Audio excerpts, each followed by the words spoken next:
Oh, yan. Dito kami ngayon sa Koper, Slovenia. May Consuelo de Bobo na isang araw na hotel. Kaya dyan kami titira. Grand Koper Hotel. Yan. So yan.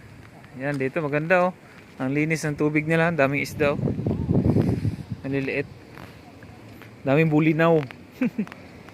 Yan. Ito yung Slovenia. Napakagandang lugar oh. Napakalinis.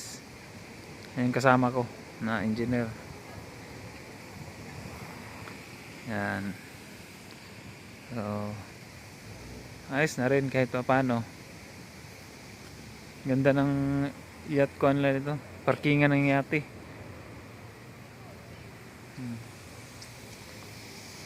Yung bahay. Yan. Ito.